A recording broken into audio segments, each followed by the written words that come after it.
बिस्मिल्लाहिर्रहमानिर्रहीम। अस्सलाम वालेकुम। आप देख रहे हैं कस्बा वाइज। हकीम मोहम्मद सईद के वालिद का नाम हकीम हाफिज़ अब्दुल मजीद था। उनकी वालदा का नाम राबिया था। सन 1900 में हाफिज़ अब्दुल मजीद की शादी राबिया से हुई। 5 बहन भाइयों में हकीम मोहम्मद सईद सबसे छोटे थे। राबिया बेगम अपने घर का सारा काम अपने हाथों से करती।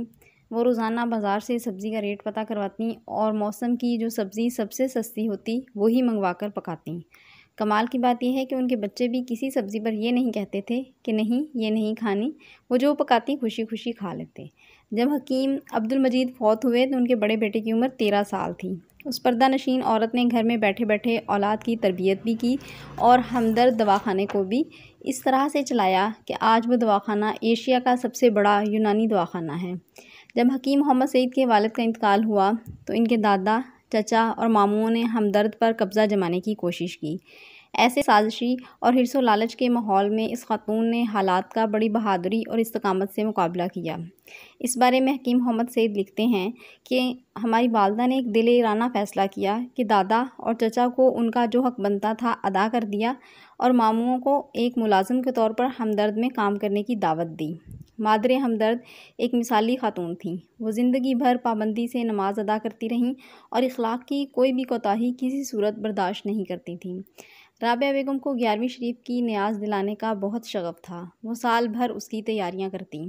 हकीम मोहम्मद सईद लिखते हैं कि हमारे बचपन में 25-30 बकरे आया करते थे। रात भर बकरे ज़िबा होते, सब छोटे बड़े इस कार्य खैर में शामिल होते। सुबह कसाई रुखसत होते और बावर्ची अपने मददगारों के साथ आ जाता।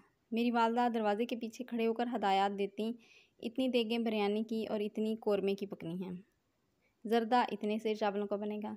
दोपहर तक दर्जनों देगें तैयार हो जाती और रात तक सैकड़ों गरीब गुरबा खाना खाते रहते।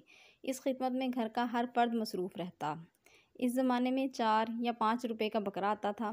आटा 1 रुपए का 35 किलो था और देगें पकाने वाले बावर्ची को देगों की पकवाई का शायद 2.5 रुपया दिया जाता था। वो ज़िंदगी भर हमको इंतहाई सस्ता खिला खिला कर जवान करती रहीं।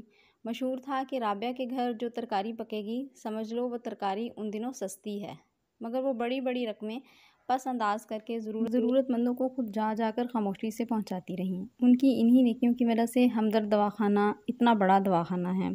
अल्लाह ताला हम सबको नेक काम करने वाला बनाए, आमीन। वीडियो पसंद आई हो तो इसे शेयर कर दीजिए और चैनल को सब्सक्राइब कर दीजिए। जज़ाकल्लाह।